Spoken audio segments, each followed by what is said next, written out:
America's top-rated sportsbook app. Don't forget to hit that like button, subscribe wherever you get your podcasts, and leave a 5-star review. I'm Leah here with Craig and Petey, and it's always 2 goalies and me.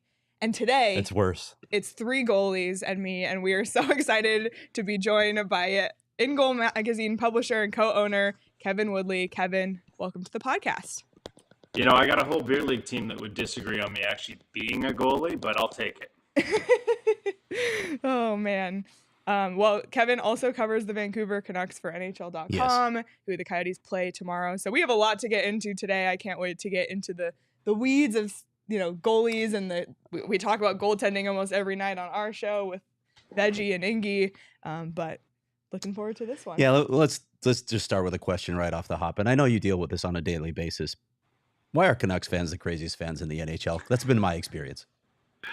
I don't think they're all the craziest fans in the NHL. I do think it's more like the social media presence, right? Like it's Canucks Twitter, isn't it? Like probably, yeah. That's what I'm familiar with. So then, yeah, like because there's like again to go to the beer league thing. Like in my locker room, there's some normal fans, and we have normal discussions without yelling and screaming or death threats or anything of the like that you might experience on Twitter. So I do think there is a there's a loud group that's I don't know if they're in the majority of just the vocal minority on Twitter, but also like it's been really bad here for a while, and there's some frustration with the lack of direction and an unwillingness to embrace a longer term vision. Going on 10 years now. They've tried to do a quick fix ever since the Sedins retired.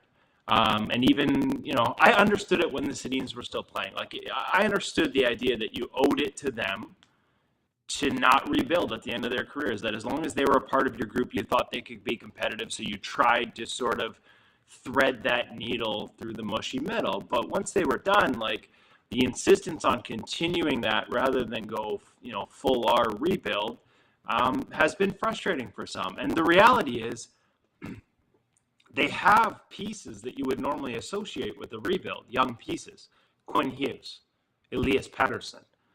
But in both of those years, they were seasons where they were trying to compete and make the playoffs, right, and were so bad at their stated mission statement that they ended up in the draft lottery anyways. And then after you got those pieces, the question I had, and I think that led to a lot of frustration, was if this management group was this bad while trying to win and spending money on what would inevitably become bad contracts, whether it was, Tyler Myers or Louis Eriksson, and yeah, you ended up with nice pieces because they were so bad at their jobs and their stated mission goal, why the hell are you keeping them around long enough to make, for example, the Oliver Ekman-Larsson trade?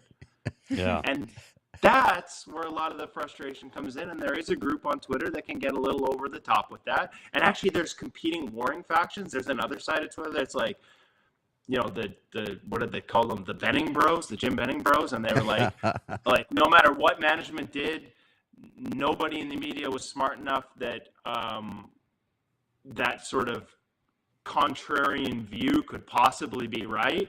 And here we are a decade later, and it generally was right. So I get it. I get the frustration of the fan base. I don't think they'll express it in a very constructive manner at all times. And I apologize if any of you 3 have borne the brunt of that over the years. Kevin. Yeah, we're hearing a little static from your mic. Just wondering if we might be able to switch that out or maybe call back with a different mic. Because, we were fine to start, and now we've... Yeah, so if you don't mind, maybe just either unplugging your mic or trying to hang up and call back, and we'll just dive right back into it. I'm not sure what happened. But that's live TV, right? Yeah. We're not TV internet. Yeah. It was working before, right? How about It was. Go ahead and just try hanging up and calling back, and we'll dive right back in. Technology is awesome. Yeah, it is. Thank you. See, it's like when we lost, when Javier Gutierrez lost Wi-Fi live on the show. Right. It happens. It happens. But when we brought up the Vancouver Canucks situation, it's interesting to me because you talk about an ownership and management group that literally has driven this thing into the ground, but then you keep them to make big, important deals, and then you make changes. Does that make sense? Important deals that hamstring you for the future. Yeah, like the Oliver Ekman-Larsson, and we love Oliver Ekman-Larsson. We've talked about Oliver as a player, but but that deal handcuffs management for years to come. Yep. All right, let's see if we What do got we a got better now? connection with Kevin now. Can you hear I us? unplugged everything. How do I sound? Oh, there Sound we a lot go. better. Okay, that's good. See, this Cool. is my You didn't fault look for any getting better, carried away Kevin. and trying to be fancy. I also want to compliment you because I take hell for this all the time on the light beam that is currently like stabbing you in the head. But I do this all the time when I appear on shows, and I'm tripping him. It's okay. It's all good. I do this all the time, and they kill me for this. They give me grief for the light beams, but I kind of like it. Kevin, you have a heavenly thing. glow about Yeah, you. that's it. Yeah. But that follows all goals. You have an angelic glow. That's what's going on. This is the look I'm going for. I wish I could fix this. I actually was toying with it. Listen, I was trying to figure out how to get rid of this before we were coming on the air. Don't worry about it. Almost caused me to come on the air without my tooth in, so we prioritized. Yeah, he did put his tooth in before we went live. I will give him over credit. the angelic look. I'll try. The life of a goalie. Thanks for that, buddy. Thanks for that. Love it. Vancouver's obviously going to be in town tomorrow to play the Coyotes at the Mullet. Quick thoughts. You just touched on sort of the future for the Canucks, what it looks like, but curious about your thoughts on the direction over the next 3 to 4 years. Also curious about some former Coyotes and how they fit in. 1 is OEL, 2 is Connor Garland, and then 3 is Rick Tocchet, who is somehow coaching Oliver Ekman-Larsson again. Yeah, so they're kind of 3 different stories and different chapters for Garland. Like, he was good in his first year, wasn't having any success. Let's be honest, nobody was having success here last year. Like, his 5-on-5 numbers last year were really good. Like a lot of guys at the start of this season under Bruce Boudreau, nothing was really good. But since Tocchet's come in, like, Garland is one of the guys who's kind of taken off. And I guess we shouldn't be surprised when we hear more about their relationship and the role that Rick kind of played in him getting to this level. So he's been really good. Rick has held these guys accountable defensively for the first time for some of them, and maybe since they got to the NHL. Like, this is, I don't want to say this is the problem with the rebuild, because it's not necessarily a blanket statement for all rebuilds. But one of the challenges when you have elite young players come into a team and be given, I guess earn as well, but be given prominent roles, offensively in particular, is on a losing team, you can get away with not taking care of your own end. And that's what's changed here. Defensive habits, defensive structure. They've gone to a zone defensive system after flailing badly in a modified man-on-man. They were playing under Boudreau. I mean, listen, they were 24th in the league by most defensive metrics last year, and I use ClearSight Analytics for these numbers. I get access to that under the hood from Stephen Valiquette, and I think they weigh shot quality, as well, if not better than any analytics company. And so they were 24th last year, and they had a Vezina-esque season out of Thatcher Demko to prop them into a playoff race and all those numbers under Bruce. They cratered this season from 24th to 32nd in most of the key defensive metrics. Things like the high-quality chances off the rush, one of the bottom 2. They went from bottom 3rd to bottom 3. And I don't think people understand, like, that's not just a drop of like 7 or 8 spots. That can be exponential from a goaltending perspective. The most dangerous chances off the rush were the ones they were the worst at generating or worst at giving up. And so the goalies bore the brunt. They played the wheels right off of Thatcher Demko to the tune of a 3-month groin injury. And then the guys who had spent most of their career in the American Hockey League couldn't hold water, in part because the ask was too big. There was no structure.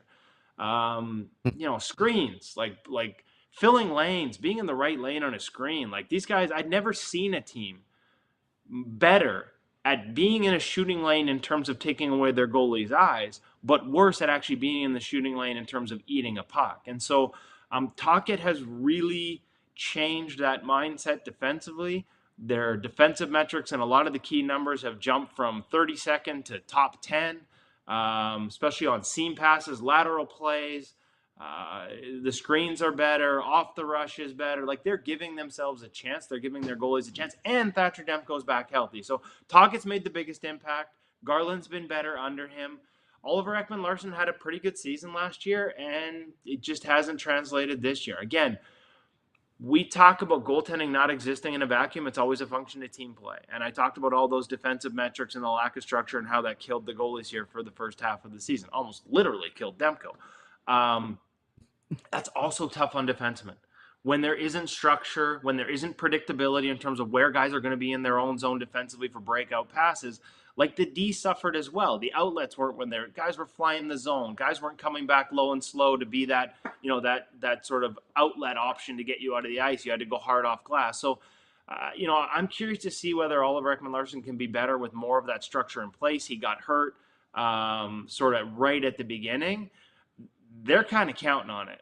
That or they're going to buy him out this summer. And that is a possibility they have raised. Wow. Because the way he's played this season, I mean, we know the contract is an anchor, but right now this team is playing considerably better with 3 guys who are career American hockey leaguers who are outplaying what they were getting out of Oliver and all he's earning at the start of the season. So hopefully a healthy Ekman-Larsson with this structure can give you more of what you saw last year, which is just at least competence.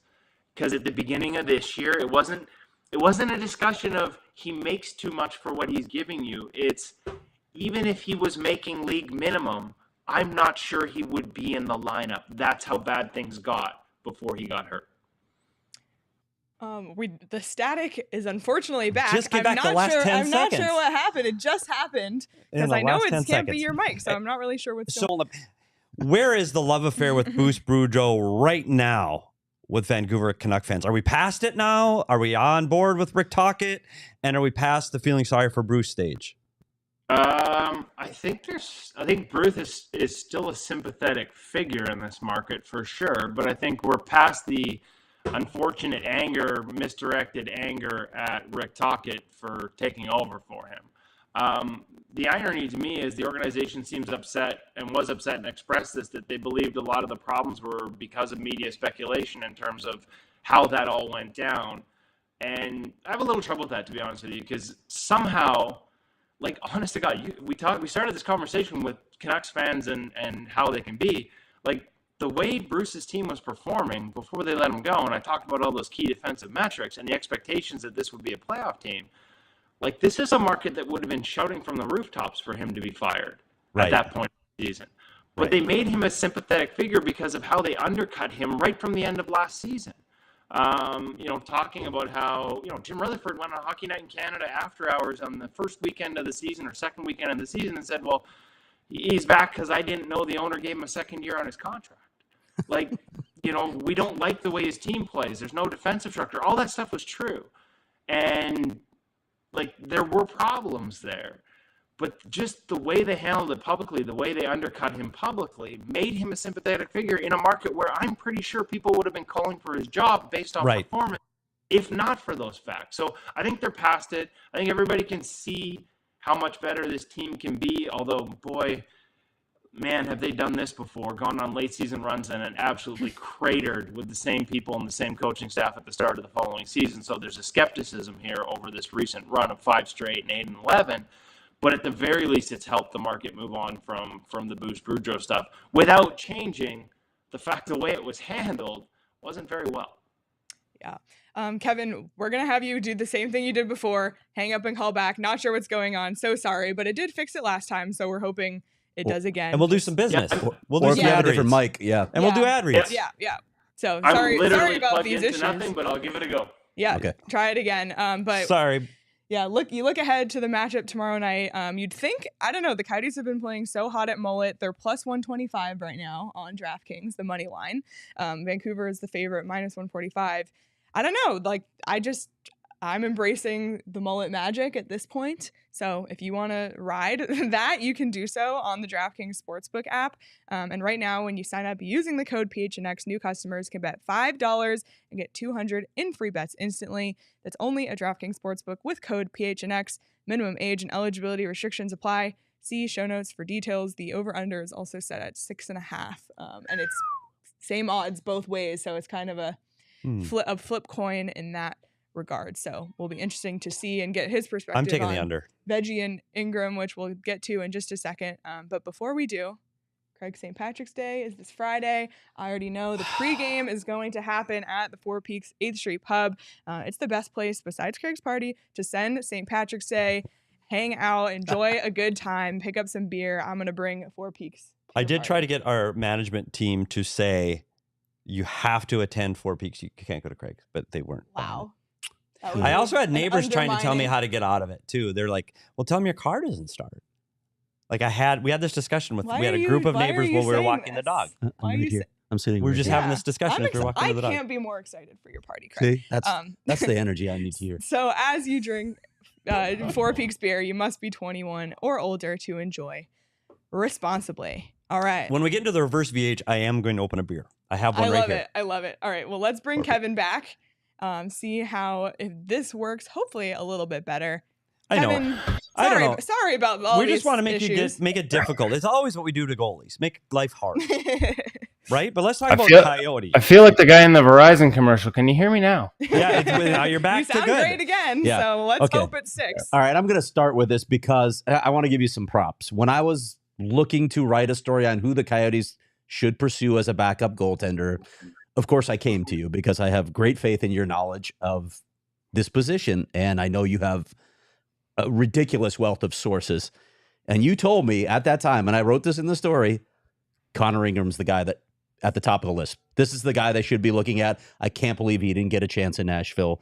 And here we are after a bit of a hiccup to start when he was flying back from Europe and thrown into a crazy situation. Connor Ingram's been unbelievable for this team. I want to ask you what it was that convinced you he was ready for this opportunity, what you saw in him. You know, and I'll be honest with you, like, this is the reality of the job. Like, I don't get to dig in deep on every single guy. There's too many goalies in the league. There's too many goalies not in the league, especially when you get into the American Hockey League. A lot of this was analytics based. So I'll pass, some of that credit on to Steven Valiquette and Clearsight Analytics. And again, the ability to measure a goaltender's performance beyond what we see on the raw numbers on, say, an NHL.com with save percentage and goals against average and things like that, to really measure shot quality. And yeah, it was a tiny sample, but there was a game against Edmonton that he played last year with Nashville, or the season before with Nashville, and the raw numbers would make you think that was a terrible performance. But when you looked at the shot quality he faced, you realized how good he was. And that was a game I watched closely. And there were just elements of sort of the way he reads the game, reacts, athleticism. Like, there's just a nice balance there. And I knew in Arizona, or at least I assumed in Arizona, like, it's a bit of a tough situation to go into. And so I'm not surprised it took a little time to sort of get his feet under him. But I think there's structure there, right?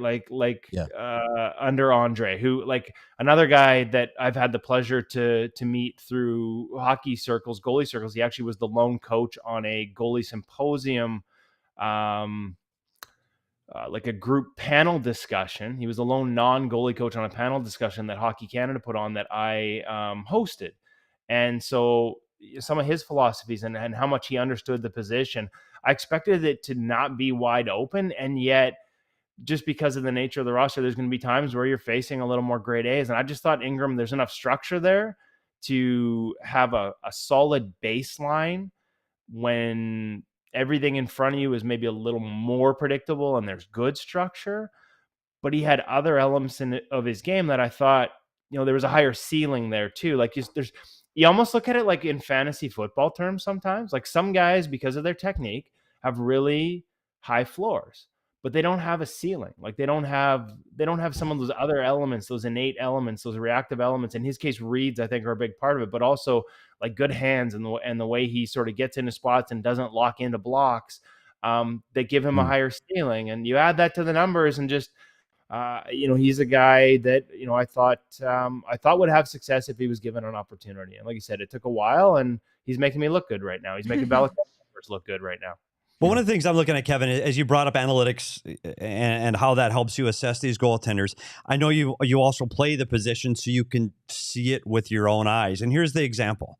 When you look at the two Arizona goaltenders, Vejmelka and Ingram, very different in the way they approach the game. Connor Ingram is calm, steady, square to the shot. Vejmelka, athletic, acrobatic, slides a little bit and a little more active. Do all of those things, the eye test and the analytics, come into the way you're assessing and looking at these goaltenders? I think the analytics are actually in some ways a better starting point. And maybe that's just for me. Because I don't, again, like, there's just not enough time to watch every goalie on every team to the level that NHL goalie coaches do. And so what I look is, to me, the analytics in terms of positive trends or negative trends, then I can watch the video. And so am I seeing things in the numbers, and then, click a button and, for example, slot line plays, you can, isolate them, click a button and watch every slot line play that either one of those goaltenders have given up here. And so does Ingram beat most of those on his skates, whereas you said Vejmelka might slide a little bit more, might drop a knee and come across on his knees. Like, those are some of the trends you can see. And where it's fun is where they match up, like where when they have success, and you can then look at the video and see why. Mm-hmm. And this is the beautiful part of the position. This is why I love this gig. This is why I fell in love with goaltending. I didn't grow up playing it. I didn't start this till my mid-30s. But there are no absolutes. There's no one way to play this position. Like, if you had a list of attributes that make up an elite goaltender, every guy is going to have, like, it's like a sliding scale for each attribute, and every guy's going to have a different mix, and different mixes can lead to success, and what they play behind can play a role in that as well. And so I think it's why you hear things like goalie is voodoo, because there are so many different factors that can go into success, including team environment. And there's no sort of absolute only one way is going to sort of unlock this and work for this guy. Every guy's different. And it's why I love it. It's also why other people struggle to figure it out a little bit. But I will say, like, if you start with the analytics component, like, I think it's easier to sort of isolate and find the guys like Connor Ingram. I think it's easier to avoid mistakes. I think teams need to do a better job of that by matching how a guy performs to, what you give up as a team. And I think just even on the surface, like, without even going that deep, like, not to pick on him, because I think everybody in the goalie world wants him to have success, and he's better than he's showing this year. But the Edmonton Oilers gave Jack Campbell, 5/5, and his numbers in Toronto, as nice as the raw, like I said, NHL.com, save percentage numbers look, his adjusted numbers both seasons in Toronto graded out in the 30s. Like, his adjusted save percentage was in the 30s. And I looked at that and I'm like, I like Jack Campbell. I like a lot of things about his game, but I'm not giving a guy who grades out in the 30s $25 million. Right. And I'm not doing it to be a number one goaltender in a Canadian market with tons of expectations. When no matter what happened in Toronto, he never went into a season with those expectations. Like, he earned the opportunity to be a number one and in the playoffs, but it was never sort of like the big ticket. Like, he was the underdog that rose into that role. Like, that's a whole different mindset for a guy who, has openly talked about struggling with some of the mental side of the game over his career. And again, I think anybody that knows Jack wants him to have success, and he's definitely better than he's shown this year. But to hand out that contract, given those numbers, it just didn't make a ton of sense. I want to ask you now about Karel Vejmelka. There's something about, this is not analytics, but just something about Arizona. Goalies come here and they thrive. I don't know. It's so bizarre. Karel Vejmelka, he's kind of had an unexpected rise this year. Before last season, he hadn't even played on NHL size ice. What are your thoughts, or what's your evaluation of his game and his maybe unexpected rise? There's just a lot of good tools there. And I think, you talk about goalies going to Arizona and having success, like, shout out Corey Schwab. No, like, I don't know that he gets enough attention for the goalie coach he is and the work he does. And, I think he probably should get more recognized for it. I just, it's funny because Corey was a guy who kind of played a little more of an old school style, but I think has added some modern, technical elements. You see it in his goaltender. So he's a guy that I think gets overlooked a little too much in the conversations around goalie coaching. I don't know if that's an Arizona thing or, but like, Schwabi's really good at his job. So that's part of this. There's the size, there's the skill set, there's the movement. There's a lot of elements of Vejmelka's game that you really like. I actually had the analytics page pulled up, and I'm scared to touch my computer right now. Fair enough. Like, I really don't even want to reach over and like touch the numbers it's just on the screen, because your energy static will come back. So, but there's just a lot of things he does well, and there's still tests to come, right? Like, I can break down all the technique and tell you, why he has success from a technical element. The one thing you never get to do is look inside between the ears. I can break down between the pipes, but you don't get to look between the ears. And so, in pressure moments, when you get to that stage, does his game change? Right? Like, you look for road signs along the way. Like, if you get into a playoff race in that pressure moment, does he still look like the same goalie? Is still playing situations the same way? Or do you see tension in his stance? Do you see things change in terms of the way he moves off the ice? Do you see him get more aggressive? When goalies struggle, they go one of two ways. They either get super aggressive, like Marc-Andre Fleury used to in Pittsburgh, or they retreat to the goal line and make themselves small. Do you see signs of that in different moments for him? Some of the other things like pressure shots. Not all goalies, like, everybody would assume, hey, like, good defensive team, you're going to get better results as a goaltender. But sometimes fewer shots is a bit of a challenge for a goaltender because they're not in the same rhythm that he is right now where he's busier. So those are all different things that you're going to have to see along the way how he adjusts to, and they are adjustments. And I believe he'll make them because of all the other physical skills. But those are the things we don't know yet. And you sort of need to see him in those environments to see how he reacts to them. All right, you got the boxing gloves? Yeah, two things, though. First, I'm going to steal that line. You can see between the pipes what's between the ears. Love it, because now that we'll bring that here, because that's fantastic. But you also talked about Corey Schwab, you talked about Karel, and you talked about technique. So it's time. Here it is. It's time. It's time.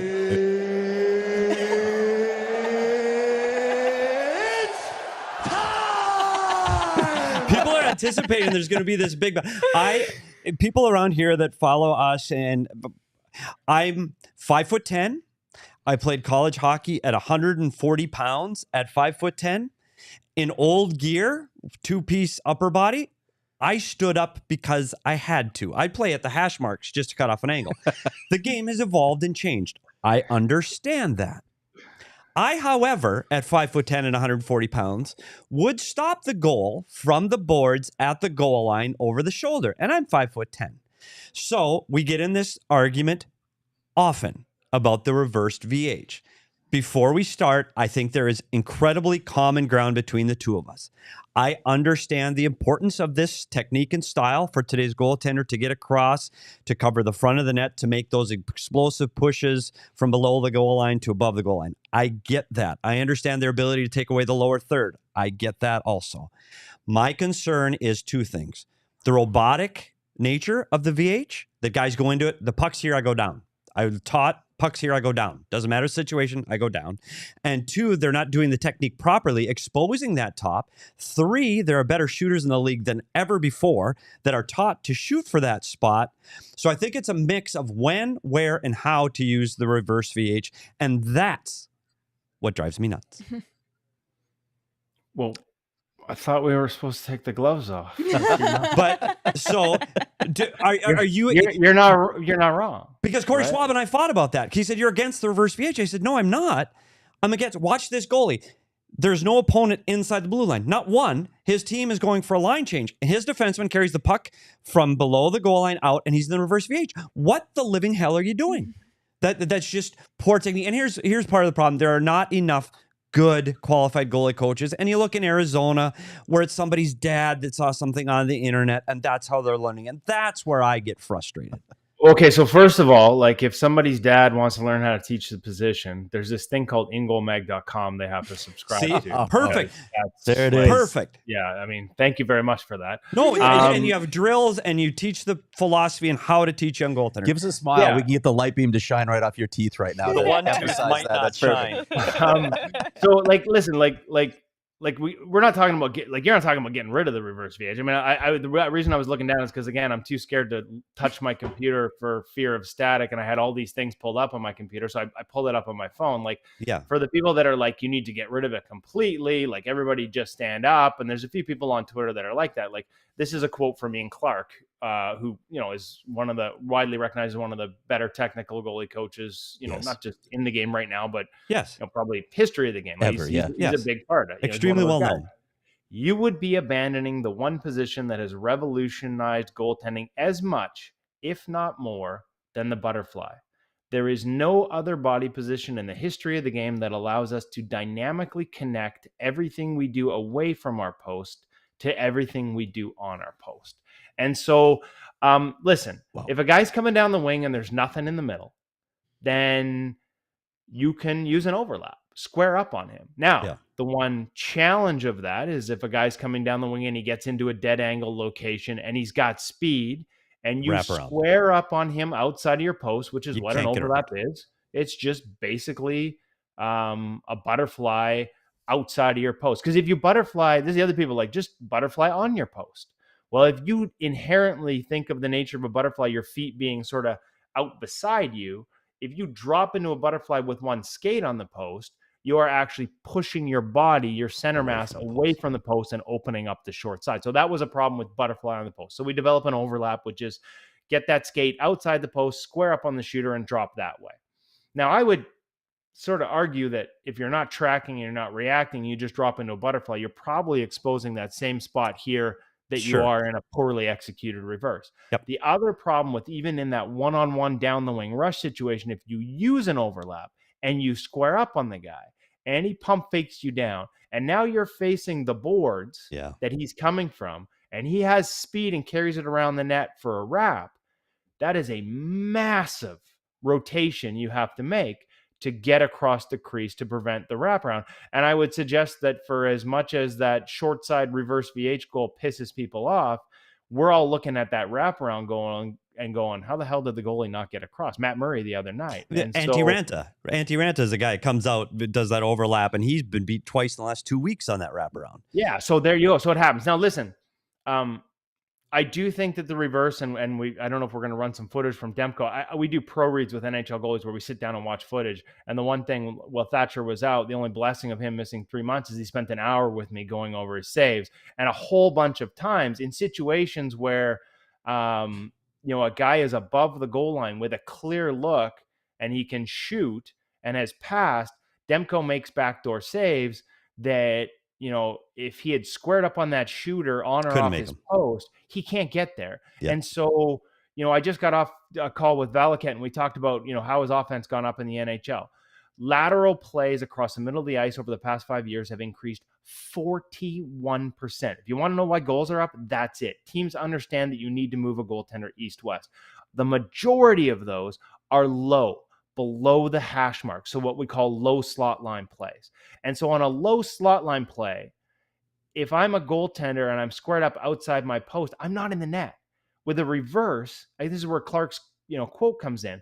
I'm able to, if I do it effectively, and way too many goalies are either too small to do it effectively or they don't use that inside leg to anchor and drive coverage. Like you watch Thatcher Demko, you watch him tomorrow night. Actually, you might not get him tomorrow night, but if you watch him in warmups, he uses that inside leg, the one that's down on the goal line, on the crease, to drive those shoulders up. And he maintains active hands out in front of him when he's in a reverse. He's only given up one in the reverse that I've watched like over the last couple of years, and he will stay in it even when the puck is moved up on the goal line.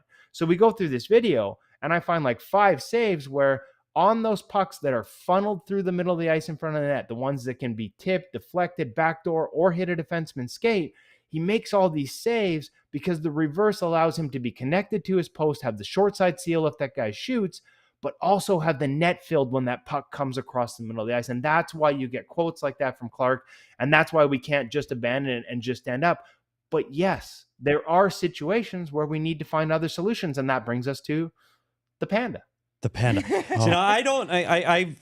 I do not know the Panda.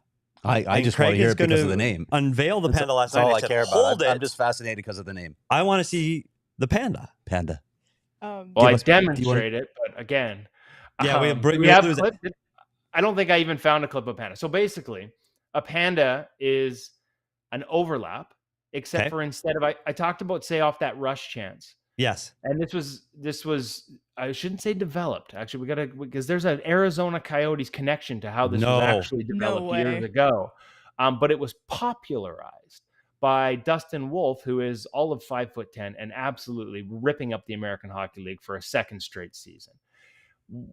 Wolfie had problems with sort of that, like he was getting exposed at his first year pro, dropping into reverse by shooters could pick that spot because he's 5'10". 5'10". And even with proper execution, he's not getting all the way to the top. And so, but the problem with overlap is, again, with speed down the wing, if I drop and square up, he's might be the fastest goal I've ever seen, like this side of UC Saros, and he still can't get there. Can't get there. So they developed a purposely flattened out overlap. So in other words, I'm still in an overlap. My outside skate's outside the post, but I'm basically going to hedge my inside skate and bring it down to the goal line. So instead of squaring up on that guy, because once he gets Turn to the inside on the a bottom flat of the overlap. circle, I'm flattening out because now that angle and that push. You got that on your head? I was just sitting here thinking. It's Yeah, going. no idea. But I'm impressed you're actually still awake because I ran.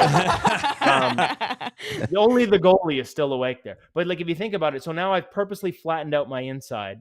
And so that rotation, that big turn I have to make to get to the far post isn't nearly as much. And because my outside skate is outside my from a dead angle, you still have that coverage short side. Now you are a little vulnerable when the goal line, because you're outside your post, you're vulnerable, maybe look for a bank shot off your backside. Yeah. With director of goal, it looks like a panda rubbing its ass up against a tree, so we're going to call it the panda. No. Love it. See, now that makes sense to me. That's more fun. When are we going to have the Woodley? When are we going to have let's see, that's what you need to do. You need to come up with your own goaltending style and start everybody in North America, age 5 and up, playing the Woodley. Yeah, or the morning wood. Woodley already exists. Like we could define the Woodley. If you were to go back and find that old clip from Toy Story, where Buzz flies for the first time and Woody says, ironically, Woody says, that's not flying, that's falling with style. So that's how I play goal. That's the Woodley? Now, I do need to give you guys the Arizona connection here. Oh, yes. Because the name matters. Like Panda matters. The marketing behind it, and we had it at InGoal Magazine. We ran a story on it. We ran video on it. And Thomas Milic, who won a World Junior Gold Championship, this bugged Dustin Wolf a little bit because he's American and won gold with the U.S. Milic used it at the World Juniors and won gold and actually was very effective with it. And he actually learned it from reading it at InGoal Magazine. That's where he was first turned on to it. So that value, and we've seen other coaches start to adopt it. But the truth is, it existed at InGoal Magazine in our original old website format in 2014. It did not have the sexy name of Panda, although I'm not sure pandas are sexy, but whatever. It was developed by Paul Schoenfelder, or shared with us by Paul Schoenfelder, who's now the goalie coach of the Carolina Hurricanes, and Charlie McTavish, who is now the Arizona Coyotes development coach. They work together at a place called Complete Goaltending Development, CGD, in Ottawa. And they did a great story outlining these exact same things way back in 2014. I believe they called it an overlap reverse. And that's my fault as an editor for not coming up with something with more sizzle that would give them that recognition. Now, I don't believe that Dustin Wolf and Thomas Spear and Jordan Sigalet, there was no ill intent. They hadn't seen it there before and like stolen it and put it in. There's none of that.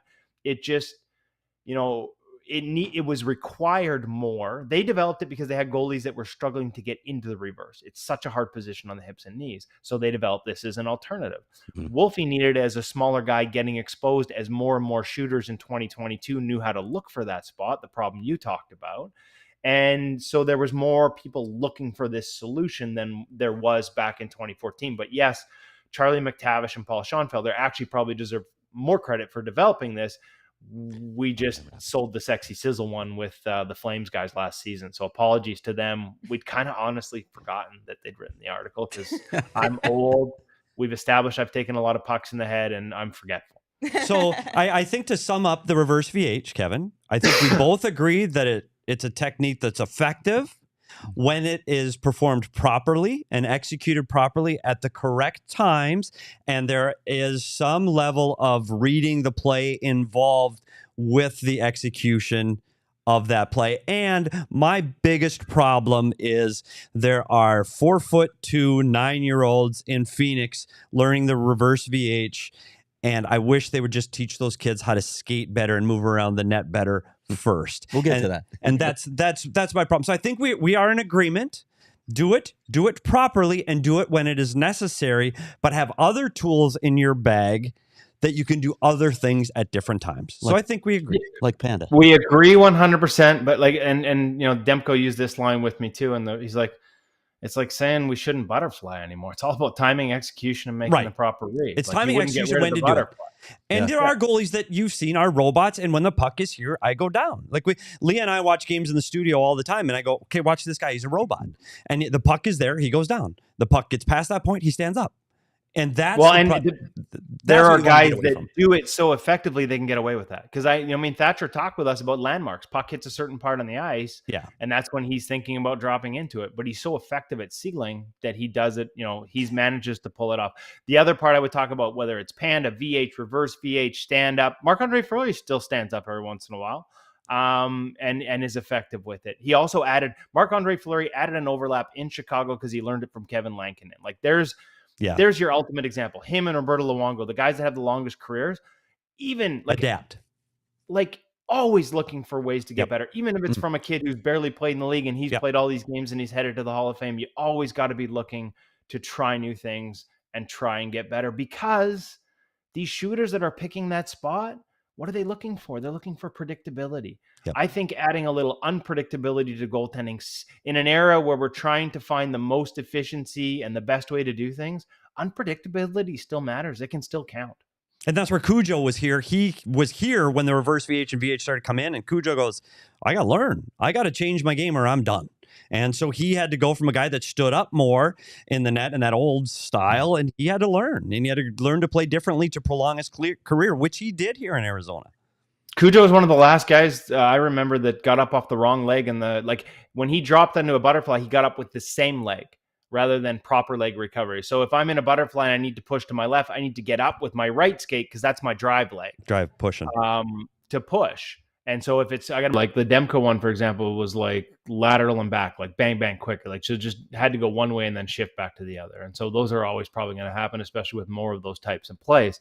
I do think there are things we can do. Some goalie coaches at a young age will talk about, a sort of a pitch count for dropping into the butterfly, like reducing how many times young goalies drop into the butterfly in a practice, especially in an era where, as we were talking earlier about reverse VH or dropping into the butterfly. We want to preach patience, right? So standing up more and spending more time on your skates and not committing down as much. Like, there are some coaches that preach that we want to find ways to have the goalies on their knees less in a practice environment, so we're not adding to that wear and tear.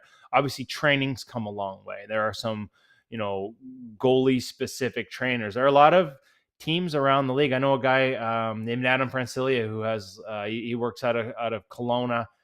Connor Hellebuck is one of about 14 NHL clients he has.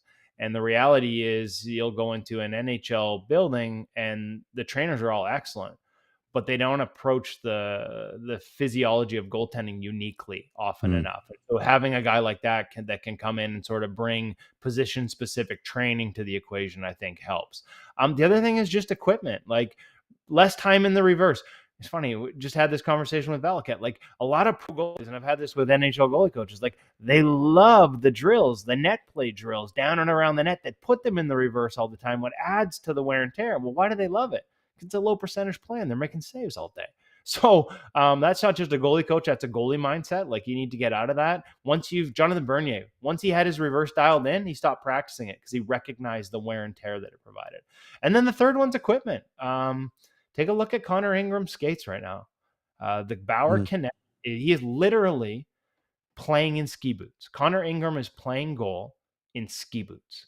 The new skate from Bauer, the Connect, which has a mechanical hinge in it, just like old ski boots. It's a hard plastic shell. It provides dorsiflexion. You can flex forward in the ankles. And a lot of the new skates around the leagues have become so locked in, so stiff, that guys' answer is to not do them up all the way to the top, but it's still locking their legs in. And so when they hit the post, if their ankle's locked in and it doesn't have the flexion you're seeing here in the Bauer Connect, where does that energy go? And a lot of these companies are promoting like no lost energy transfer. Where the hell does it go? It goes up the chain. It goes into the knees. It goes into the hips. And so this is the first full season for Bauer Connect. Andrei Vasilevsky wore them from December on last year. Charlie Lindgren wore them for most of the season. Now you're seeing, I think we got like 15, 16 guys in the league in them. And the commonality I'm hearing from them, yeah, there's a performance benefit. They can load the pushes, and that was the thought process behind it. But the biggest win for goalies I talked to, and Varlamov, Vasilevsky, tons of them, you ask Connor about it, less strain on the knees and hips. So we had these skates that were so tight and so locked into the ankle because goalies liked the performance of it. Guys would actually change their sharpenings. They go to duller sharpening because they felt so much more connected. And that was a good thing.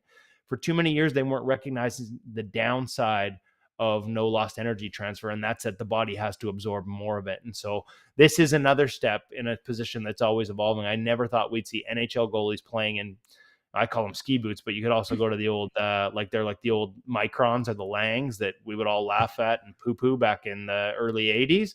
Goalies are now wearing them. They're pretty advanced. They got all kinds of crazy tech in them. Yeah. And like, it helps. It actually helps. Oh. Yeah, go ahead. I just wanted to stick on the gear then while we're on it. Because that's so interesting, and it's just crazy, like the science and technology that goes into this that, years ago, there wasn't really any thought. It was just put on skates, put on pads. But what are the significant innovations you've seen in the last decade? We've seen goalie equipment shrink in size. What's kind of being talked about as an issue right now? What do you see as maybe the next potential wave of goalie gear? If I had the answer on the next, I'd be ahead of the curve and selling that to someone. So I don't know that I'm not the innovator myself, but I have kept track of the innovations that have come recently. And I mean, I think the Bauer skates is so fresh, and that is a new one. It'd be interesting to see how other companies answer for that, because we are seeing that trend. Again, I'll point to Ingram and his pads. The Bauer product has come a long way, and they're a company that deserves a lot of credit for trying to think outside the box, right? So they developed a pad. Originally it was Lundqvist and the Odin pad, where they changed the way the pad was built, and they built a pad rather than stuffing the inside of a bunch of leather. They actually made just like a core, and then they wrapped around like a heat pressed foam layer on top of it to form this sort of one piece pad, and made a really hard inside edge. And so what do you get out of that? You get a pad that slides faster, to the point where at the beginning goalies had to adjust. Like it was an adjustment period. They were sliding through their save angles. They had to change how hard they had to push. But again, that's a positive, right? If you can be faster or you have to exert less energy to get there in the same time, that's good. Rebounds just fly off those things, including the blocker. So those are areas where in the past companies used to be like, oh, how can we kill a rebound? Well, we can't. But what's the next best thing? Well, how about we make a super active rebound? And I remember when they first came out, like you hear it on TV, right? Like, oh, there's a bad rebound because it was a big rebound.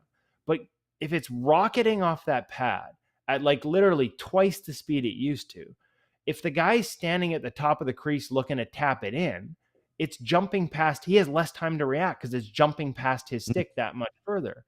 And so, or if you're coming down the wing and you're looking to shoot off, pass off pad, POP, shoot off the far pad and have a guy driving the other lane to look for the rebound.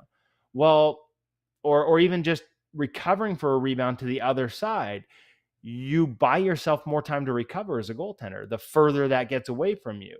If I leave that rebound sitting 5 feet from the net, I don't have much time to get across. If it goes 25 feet from the net before it gets on somebody else's stick, that's more time and space for me to recover, get across, and more time and space for it to have to get back to me with that second opportunity. So there's a concept that's been embraced by a lot of different companies. CCM was massive on developing the idea that you could actually get a pad faster to the ice than your knees, which seems really counterintuitive. And when they first told me about this, I thought, you're full of it. But they had a biomechanics expert at the university, I think it was Western Ontario, Ryan Frayne, that had, he had the lights on and the straps on the pads. And what he realized, it wasn't even what he was looking for. They were trying to measure load and impact. And he realized when you drop into the butterfly, the pad drives into the knee stack. And on the way down to the ice, if the pad's strapped just loose enough, that impact into the knee stack will drive the pad down to the point where it can arrive on the ice 1 inch to 1.5 inches, which is the width of a puck, ahead of the knee hitting the ice.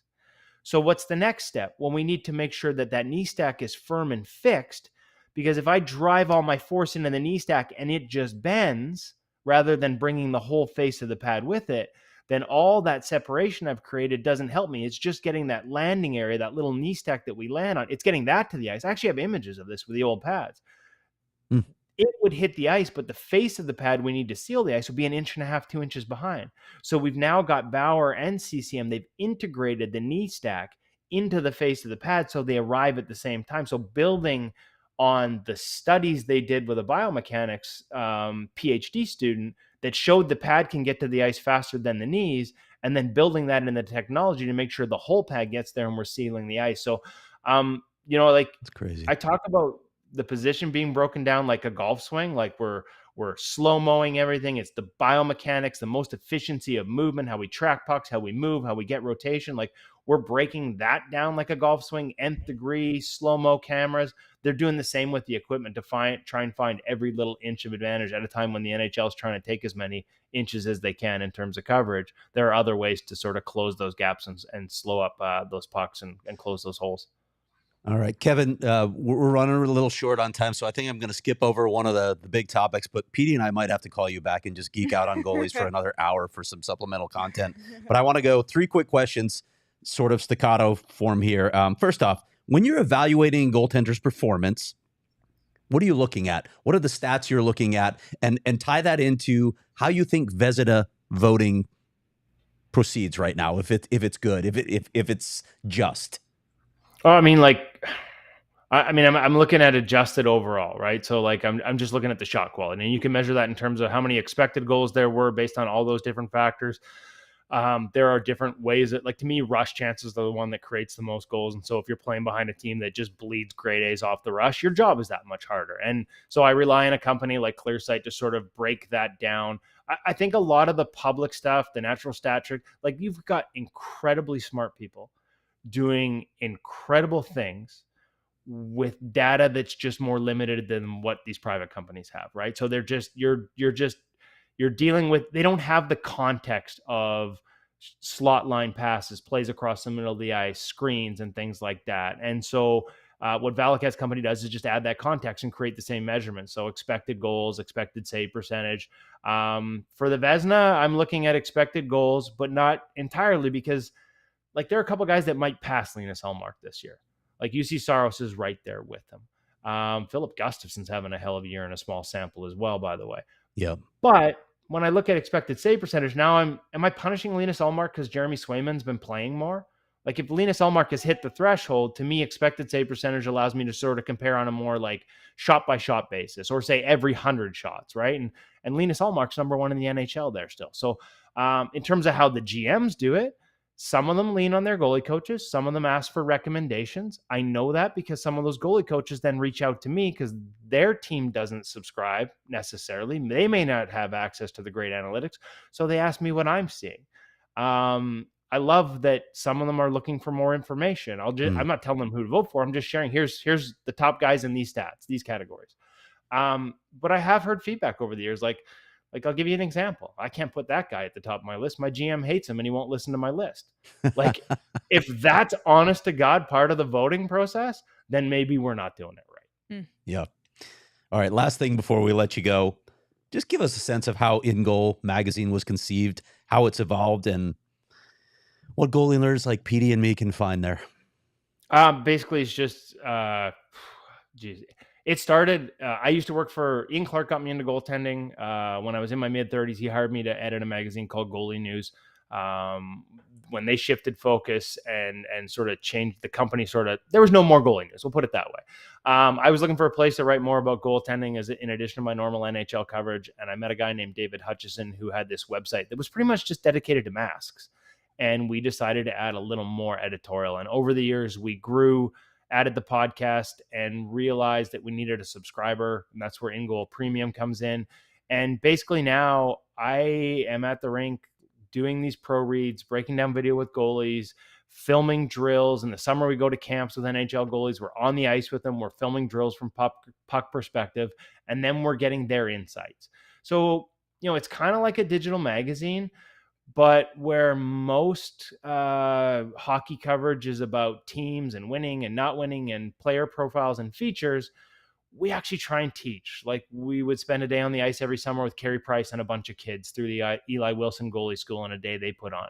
And it's Carey Price in his gear, filmed up, mic'd up, giving tips to everyone from the age of 9 to even had a beer leaguer come out. And so we are just basically trying to share as much of that level of content as we possibly can. And thanks to goalie coaches being a community that are really open right up to the NHL level and willing to share and help develop the position, goalies in as well, we just find there's a real openness there. And so, we still have masks, we still have gear, we still have fun stories, but the real nuts and bolts is if you're a goalie at any level or a goalie coach or a goalie parent, we have resources that will help you not just get better, but maybe enjoy and appreciate the position that much more.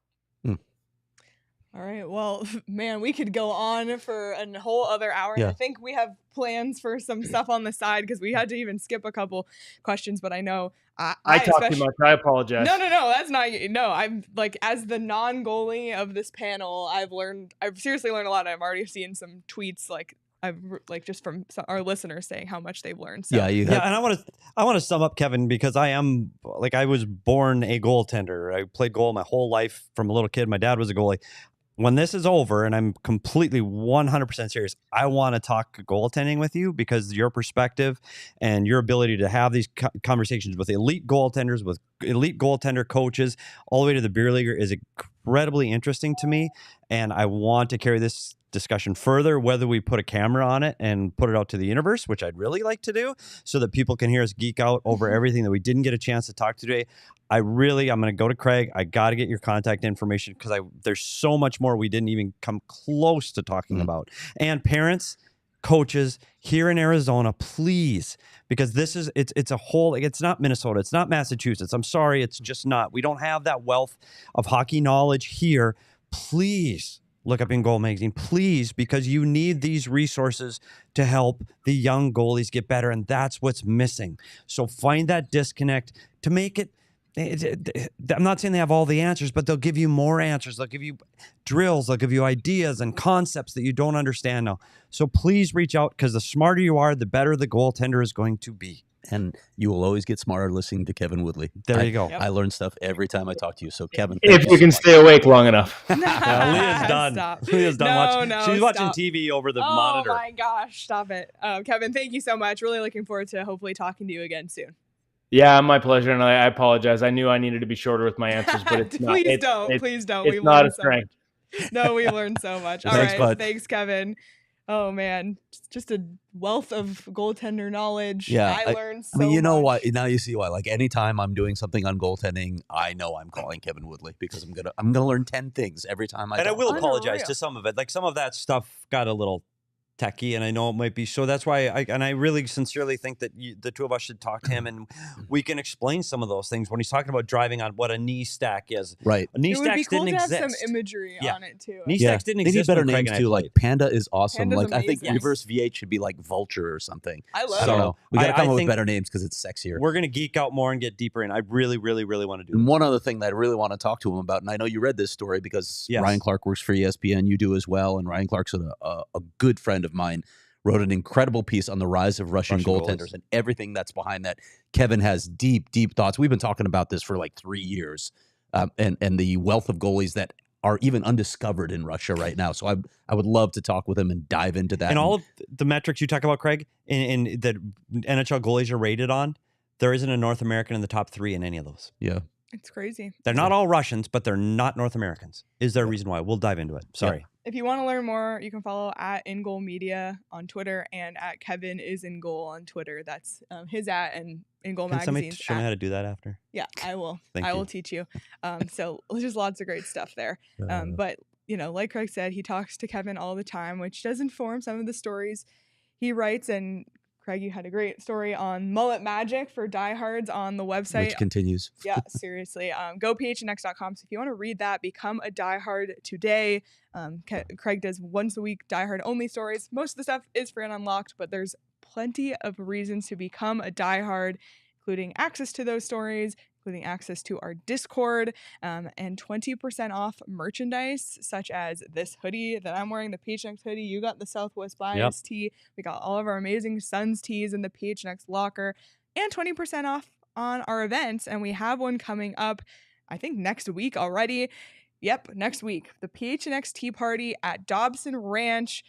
Friday, March 24th, we'll be there for a night of golf, food, drinks, contests, prizes, and more. Hang with the PHNX crew, fellow Suns fans, and Diehards as we watch the Suns battle in the final stretch of the season as they take on the Sacramento Kings. So check the link in the show notes to reserve your spot today. And Diehards, check Discord for your exclusive discount link. It was so much fun last time. I've already, a few people in our Discord who have got their tickets already, so don't miss out. It's going to be a blast.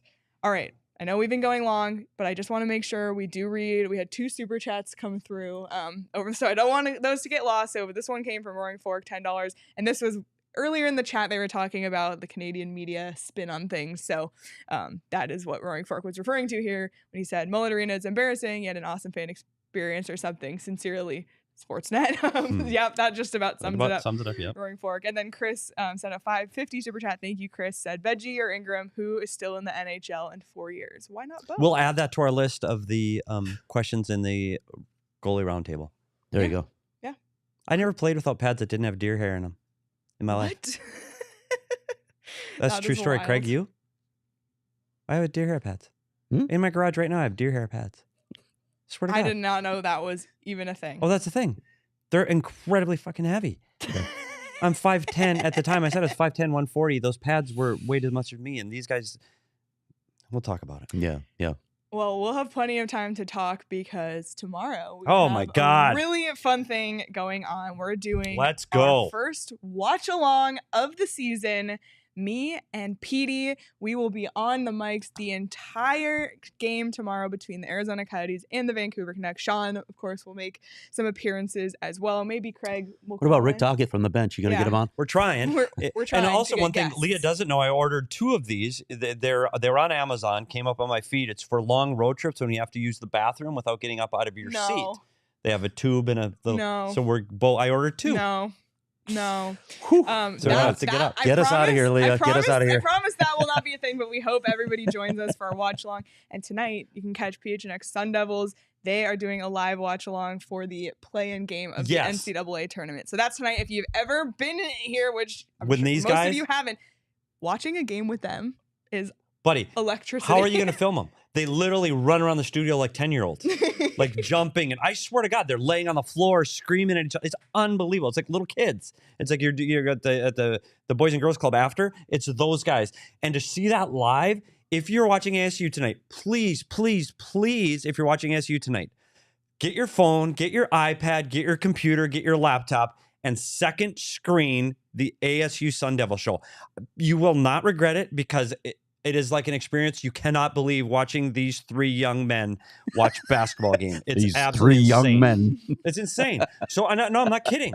Like I'm when I found out they were doing this, fire. I'm absolutely jacked right now. Also, get ready to turn down your headphones for when they scream. Oh, buddy. And then how are they going to stay in frame, those They're 3 young not. men? They run around and jumping and high-fiving and, can't wait. All right. Please do it. So lots of great stuff coming up. Be sure to subscribe to the PHNX Sports YouTube channel. Hit the notification bell so you never miss when anything goes live shows, watch-alongs, etc. And be sure to follow PHNX Sports across all social platforms. In the meantime, you can follow us on Twitter at SPetersHockey, at Leah Merrill, at Craig S. Morgan, at Sean_DePaz. Follow the show at PHNX_Coyotes on Twitter. Thank you again, Kevin Woodley, for your time. Learned so much. Everybody will be back live tomorrow for the watch along and then our post-game show. But until then, enjoy the rest of your Wednesday.